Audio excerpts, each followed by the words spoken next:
Before we begin, don't forget to subscribe and tell me in the comments where you're watching from. My daughter is joining the company, so I need you to resign. Today is your last day. On the morning of the 20th, the president suddenly told me I was fired. I was shocked and didn't know what to say. The 20th was the day we paid our suppliers. Some payments were made through bank transfers for longtime suppliers, but I also made direct payments and visited them as a courtesy. You look like you can go home right away. I'll give you the day off just for you, so leave quickly, the president said. He pushed me out of the office, and the door shut with a snap right in front of my face. I didn't even know where to start to argue. My name is Olivia. I joined this family-owned paving company right after high school and worked as a clerical worker for 10 years. Well, until just now. The company had about 20 employees. When the current chairman was president, the workplace atmosphere was great. It was an easy place to work. The chairman, now retired, used to work closely with the younger employees, and his wife, Margaret, would come in every day to help with various tasks. Until he was hospitalized, their daughter Lauren was skilled in both field and office work. Her husband was the site manager and was trusted by the on-site employees. Even though they were the founding family, they never acted superior or looked down on the employees. It would have been wonderful if this enjoyable and smooth-running company life had continued. But unfortunately, reality wasn't so kind. At the end of last year, the chairman was diagnosed with cancer during the company's group medical examination. He decided to retire as president and appointed Lauren's husband, the site manager, as the next president. Both the employees and I unanimously agreed. We all thought the chairman should focus on his treatment and wished for his long life. However, suddenly the chairman's eldest son, Nathan, appeared with his family. I didn't know where he heard the news from. It turns out the chairman had another child besides Lauren. Nathan had been disowned about 30 years ago, and I didn't know about it at all. According to the senior employees, Nathan was a troublemaker in his youth and often had run-ins with the police. Whenever he caused problems, the chairman and Margaret would go and apologize. After dropping out of high school, he got involved in multi-level marketing and fraudulent activities, which finally led the chairman to disown him. Despite being out of touch for a long time, Nathan suddenly appeared one day pleading with his father. "Dad, I've realized my mistakes. Please forgive me." I was shocked to witness this in our small company, where the president's office and clerical room were one and the same. Nathan expressed a desire to reconcile and work in the company, but his past made it hard to believe his sincerity.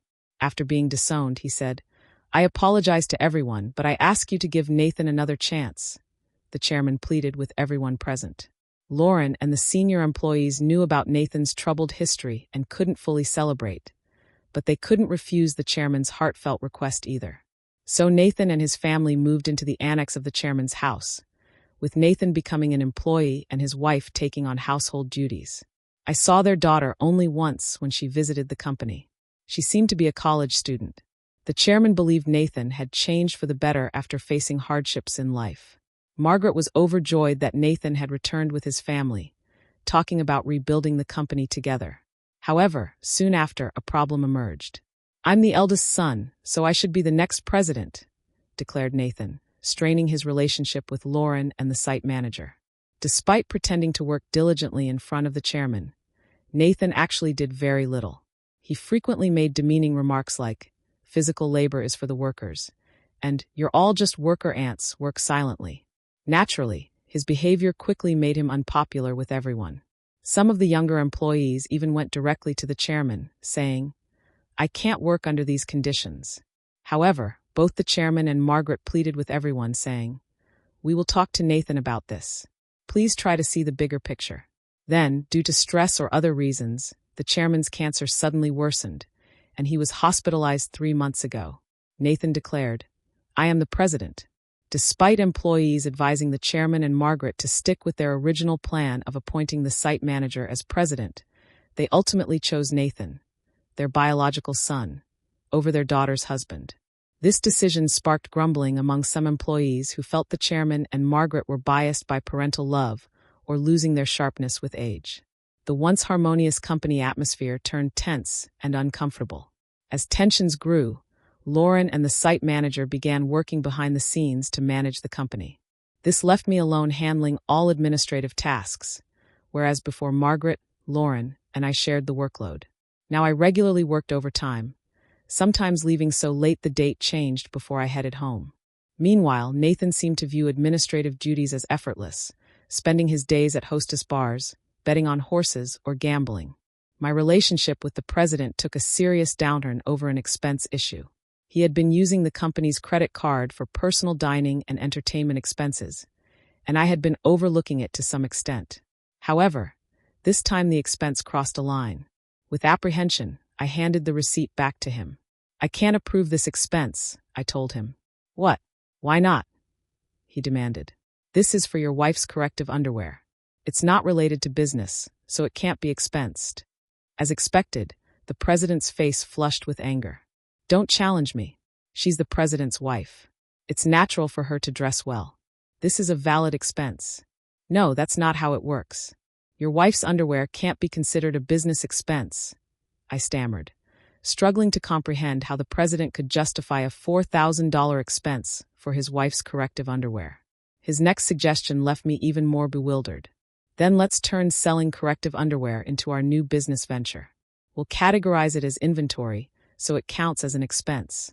The president seemed pleased with his idea, but I was at a loss for words. "We're a paving company," I managed to say. "So what? We can threaten clients that if they don't buy from us, we'll cancel their contracts. Everyone will buy. It's easy money. $22,000 for one, $4,000 for a set." The president chuckled loudly, but I felt horrified. "That's absolutely unacceptable. It will damage our credibility." I snapped at him in anger. From that moment on, I became the target of the president's disdain. Day after day, I endured constant berating from him. The situation became so difficult that I considered quitting many times. However, I continued to endure and work, driven by my loyalty to the chairman who had always supported me and my concern for the team, who would struggle if I left. The truth was, I couldn't afford to lose my job suddenly either. I decided to tough it out until the right moment to move on. But then, unexpectedly, I was fired. If I quit abruptly now, it will cause problems for our clients, I thought to myself. Taking a deep breath, I gathered my courage and confronted the president. "I can't do this. I can't just leave without proper notice and handover. Even your daughter wouldn't be able to handle the workload. Besides, today is the day we need to handle payments," I said in one breath, fully expecting the president to erupt in anger. As expected, the president's face turned red with anger. "Shut up. I told you to resign because my daughter is joining the company. Today is your last day. After the payment, let them wait until they come to collect it. There's no need to pay them up front." "Excuse me? Isn't it normal to pay for something once you buy it?" I was shocked and explained it patiently, as if talking to a child. But the president responded with something so unreasonable that I couldn't believe he was being rational. "If that's the case, just threaten to switch suppliers. Tell them we won't make the payment this time, so they should give it to us for free." "What? That's not something we can do, is it?" I was so stunned that I couldn't find the right words to respond. "You're completely useless. My daughter has a college degree. She can handle office work easily. As family, she won't question my expenses like you do. You're all talk and no action. We don't need someone like you in our company. Leave now," the president sneered. It seemed clear he intended for his daughter to handle accounting, so he could justify personal expenses as business expenses. "Oh, is that so? Just remember, I won't regret this," I replied. Words were futile at this point. My patience had worn thin. I quickly gathered my belongings and left the company. Feeling sorry for our clients, I called Lauren. Despite knowing Margaret and Lauren were busy with the chairman, this was urgent. I explained everything and trusted the rest to Lauren. Once I left the company, I suddenly found myself with nothing to do. Being fired without notice clearly violated labor standards laws. If I reported this to the labor standards office, the company would be in trouble.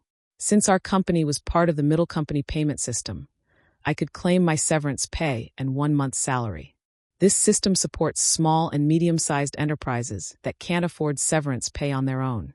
I didn't need to rush because I could apply within 5 years from my retirement date, and the Labor Standards Office had a 2-year statute of limitations. With my professional habits, I planned out the necessary procedures and timeline for retirement. I decided I could take it easy for at least a week. Lately, I had been working overtime and weekends nonstop, leaving no time for myself. At home, there were many places I wanted to visit once I settled down, so I chose to go on a day trip to the beach for a refreshing break. After enjoying myself at the beach, I checked my phone in the locker and found several missed calls, emails, and voicemails. Among them, Lauren's email caught my attention. It said the payment process went smoothly. Everything is in order. I felt relieved. Despite the abruptness of my dismissal by the president, I couldn't shake the guilt of leaving my job in anger. Next, I listened to the voicemail from the company. It was the panicked voice of the president saying, "Hey, what's going on? They're saying I'm not the real president. Did you know about this?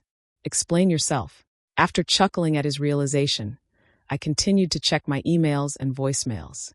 Among them was a message from the chairman, so I promptly headed to the hospital. Arriving at the hospital room that evening, I found Margaret and the president already there. As soon as the chairman saw me, he greeted me from his bed. "Olivia, I'm truly sorry for my foolish son." "Hey, what's going on? I'm not the official president."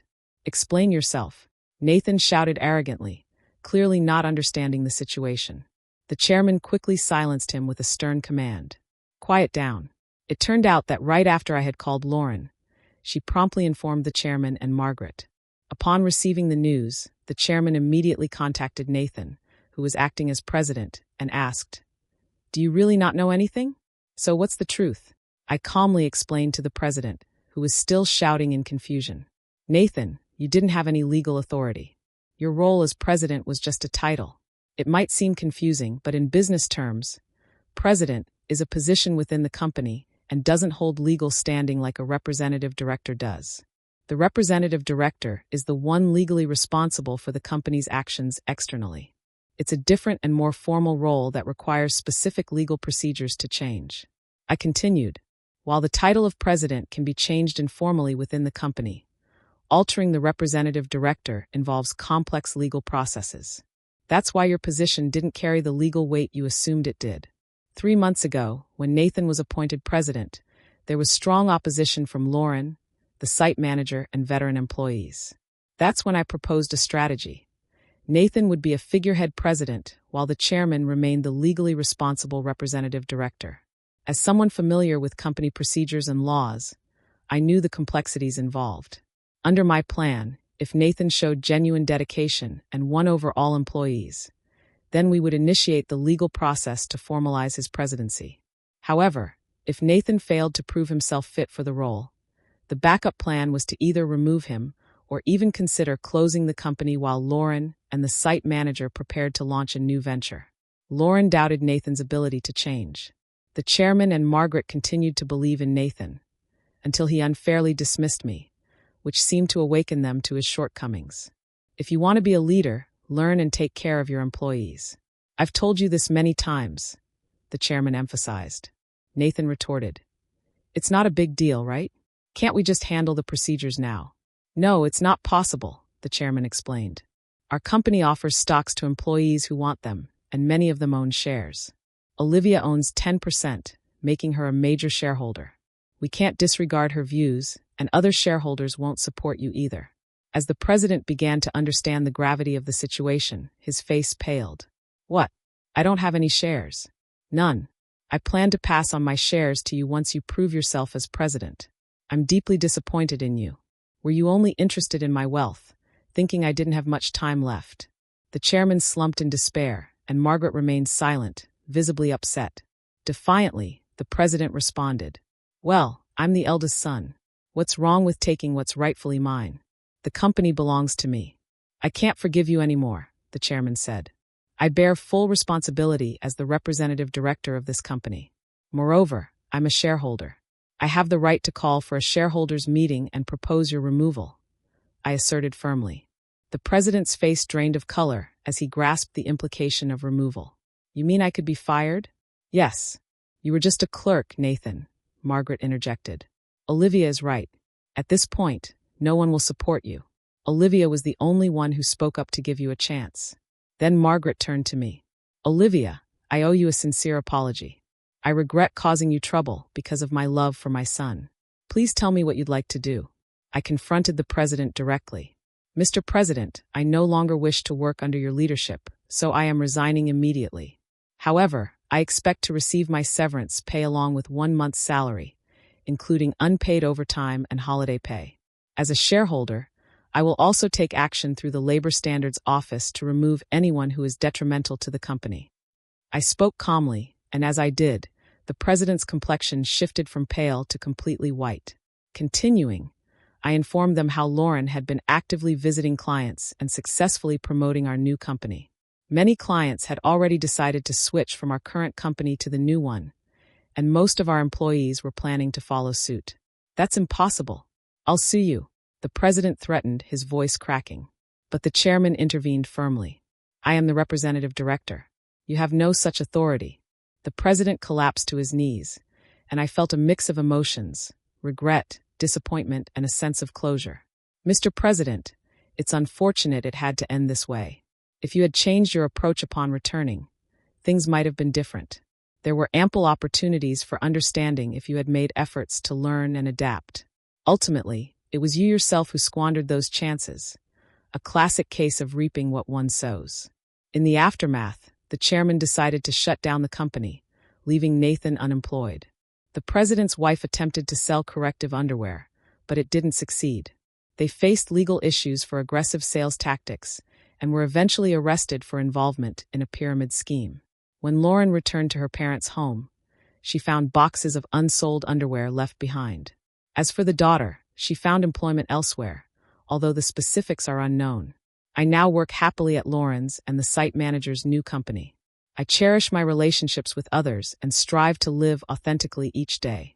If your boss suddenly fired you to give the job to his spoiled daughter, would you walk away quietly or make sure he faced the consequences like Olivia did?